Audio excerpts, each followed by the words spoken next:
Bare necessity, but simple bare necessity. Bare necessity, but simple bare necessity. Hey there, it's Brie Bear, and today's video is going to be a recommendations video for siblings related books. So I wanted to do this video because we have several prompts that are sibling related in the Avengers Initiative Reading Challenge. If you don't know what that is, check out the link below and I will have the information for you there on my announcement video, which has all of the links and details in it. So I would recommend you check that out if you haven't already seen it. But basically I'm going to be talking about some books that are not necessarily my favorites, but I know are either popular or well-known books, or books that I just know have sibling relationships in them. And then I'm going to go into some favorites in a few different categories. So let's go ahead and get into the books. So I'm trying a different focus technique here for my camera, and it has this box around me, so I apologize if I keep looking at the viewfinder and you can tell it.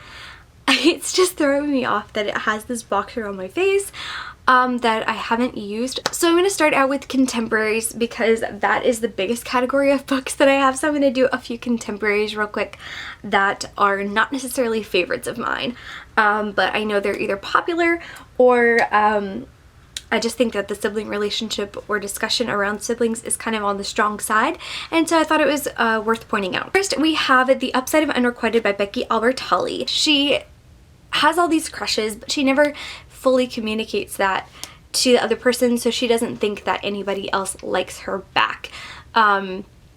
She doesn't have all these crushes at the same time. They've been like separate times, but it's kind of following her trying to figure out how to communicate in a romantic setting, that kind of thing. And it is very LGBTQ oriented, like very much so. So if that is something that is intriguing or interesting to you or important to you when you're looking for a book, then that would be, this would be that. The next book is I'll Give You the Sun by Janie Nelson. This book, or Jandy Nelson. Sorry, it's been a couple years since I read this. I think I read it in 2018, maybe? Anyway, this follows siblings Jude and Noah, and kind of the progress of their relationship. Something happened in the past that kind of separated them in their relationship. They are twins, and so they were always like inseparable, but something happened in their relationship that kind of affected that, you know, kind of unit that they were, and we're kind of figuring out why and what happened and seeing if they can repair their relationship, that kind of thing. This one, I can't remember what I rated it, but it's not necessarily a favorite of mine. Again, this one does also have LGBTQ representation, so if you're interested in that, again, this is another book that you could reach for. Next is a more recent read, and that is The Poet X by Elizabeth Acevedo. This book is told in verse, which is very intriguing, especially for a readathon. If you're trying to get through a book quickly, this is a good option. If you need to pick up the pace a little bit on your reading for the challenge, this would be a great way to do just that. This book follows mainly our main character, Zamaria. I couldn't think for a second. Zamaria. And she does have a brother that isn't the forefront of the story or anything, but it is important. And does have an arc to it. But it's not like the main part of the story. So if you're looking for something that has the strong sibling relationship, but it's not the like the main focal arc of the story, then this might be for you.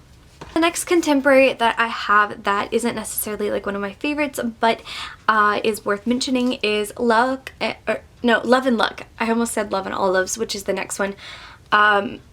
Love and Luck, and this is by Jenna Evans Walsh. This is a second or like a companion book to Love and Gelato. This one takes place in Ireland. The other takes place in what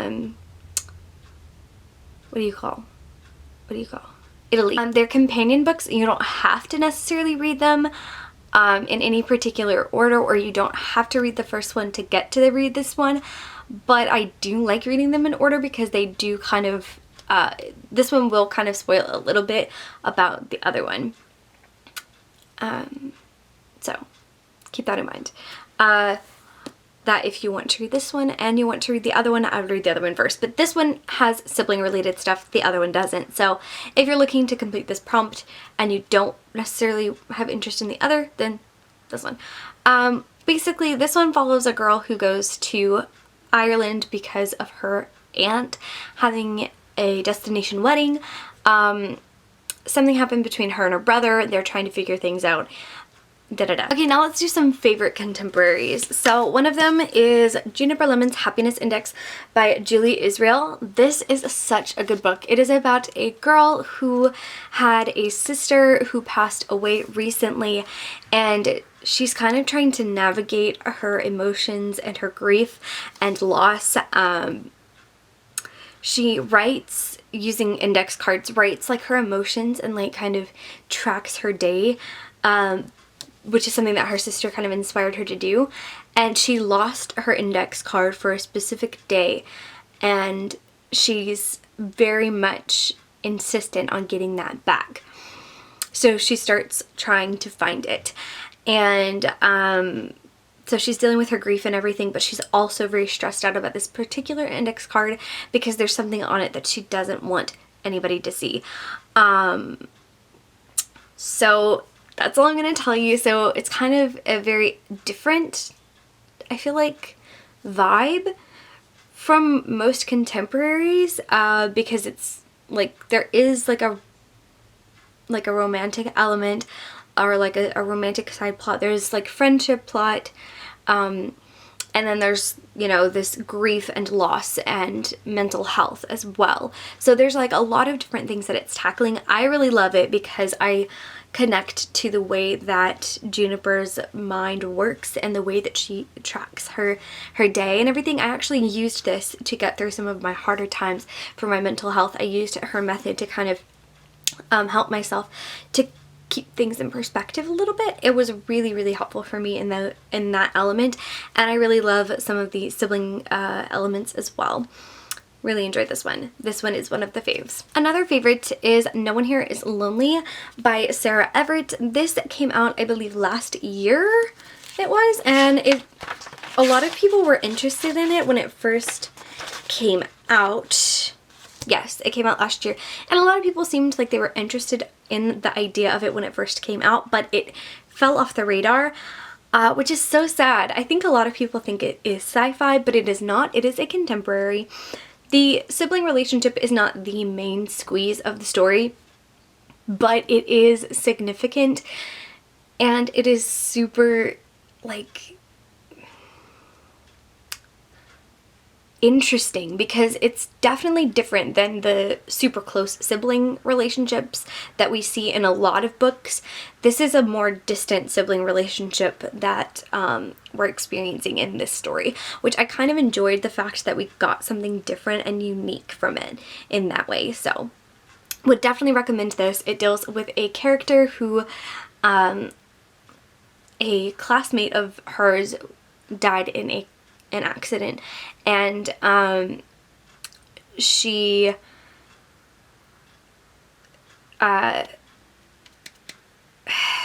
hears his voice again through the phone. I know that it is not sci-fi, so, and it's not paranormal in any way or like magical realism. It's not magical. It's just like a thing. It's weird. It's hard to explain. It's really good. Oh, and this is person of color as well. This is African American, I believe, family. But it deals with a lot of things that I hardcore related to, particularly in some familial elements. And I just, oh, and like, it also deals with the character who makes a mistake and works through it type thing, and like admits their faults. Those kinds of things really loved that element of it as well. So next we have A Map for Wrecked Girls by Jessica Taylor. This is one of the best sibling books of everything. I'm just saying. It is so incredibly good.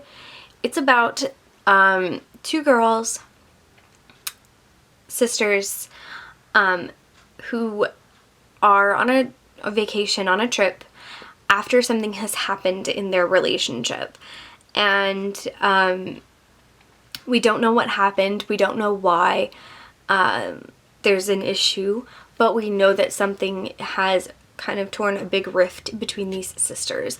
So they're on this trip. They go on a little boating outing with some guys and end up shipwrecked and stranded on an island, and they have to, it's very much a survivalist story, and so they're stranded on an island together with one of the people that they were with. It's just a lot happens. It's so incredibly good. It addresses so many things. I love the survivalist elements as well. Just so many things. Super good. I want another like similar book to this. I want more like this. So if you have any recommendations for something similar to this, drop it in the comments. Okay, so I only pulled one fantasy because honestly most of the fantasy that I have read doesn't really have anything to do with siblings, and I have quite a few fantasy that are on my shelves waiting to be read that do have to do with siblings. So I'm gonna go into the one that I saw and was like, ooh, I just read this and it's so relevant. So that will be Romanov by Nadine Brandeis. I had a professor named Brandeis. Her last name is Brandeis, but this book follows the Romanov family. So obviously there are siblings in it. And it is definitely an adventure. I am in the middle of writing my review for this. I've been kind of lackadaisical about writing reviews so far this year, but I really did enjoy it, and I think it was a lot different than I was anticipating it to be. But as far as the family dynamics and the sibling relationships, they were done quite well. There's a lot going on there that's subtle and not like the main part of the story, and it's not overpowering to the, you know, elements that we're really focusing on. It doesn't overpower that, but it is present, and we do see kind of the repercussions of some of the sibling elements because there are issues there. So yeah. Now we're gonna go a different direction. We're gonna go to some kids books that I love and that have to do with siblings. One of them is Jumanji by, ooh, almost dropped her. Jumanji by Chris Van Allsburg. This has to do with siblings who are at home and find a board game and start playing it. So siblings, super cute, extremely short picture book. So if you have like toddlers, you could read this to toddlers, or, you know, 3-year-olds, 4-year-olds, you know, pre-K age would have fun with this book for sure, because they are starting to know the animals as well, that they're gonna see in the pictures and stuff like that. So would definitely be fun for that. Would definitely be a great way to knock out the prompts quickly that have to do with siblings. So there you go. Another sibling book or series of books is the Magic Treehouse series by Mary Pope Osborne. Obsessed with these books. They're very cute little chapter books. I enjoy rereading one of these every once in a while, not gonna lie, just because they're so fun and whimsical, and it's a treehouse of books. You can't go wrong. So good. But you could pick up any one of these because the main characters are Jack and Annie, who are siblings, and there you go. Now I'm gonna finish off with 2 amazing classics that I would definitely recommend that have to do with siblings. One is Pride and Prejudice by Jane Austen. This covers an array of very interesting characters, very unique sisters that are super enjoyable. This one follows them, or it follows one mainly, and focuses on one character's story the most. So if you aren't necessarily like wanting to follow a bunch of different sisters or a bunch of different siblings, go this route. And if you're more interested in like a romance type story, this route. If you're looking for a story that follows a larger span of time and covers more, like has multiple perspectives, that kind of thing, Little Women by Louisa May Alcott is gonna be your jam. This book I read, I think I was in either the end of elementary school or in middle school that I first read this book. Like the beginning of middle school or the end of elementary school, but I first read it on my Nook and I fell in love. I had seen the movie adaptation. I'll put a picture of the one that I saw all the time, and that one focuses solely on Jo. So when I read the book, I was so excited to get so much more development of the characters and get to see more of each sister and how they become who they are. Loved it a million times more. And I enjoyed the movie, and I still quote that movie a lot, particularly this one part. Those are my sibling related recommendations for you today. I hope that this helps you to find a book to fill one of those sibling related prompts. As far as the ones that I mentioned today, Romanov, Little Women, Juniper Lemon,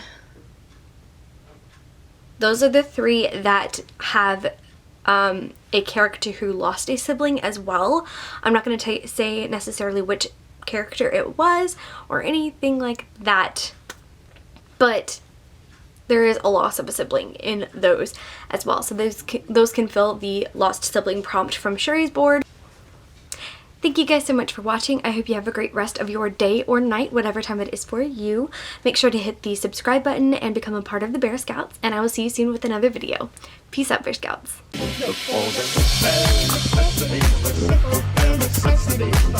About your worries and your stress.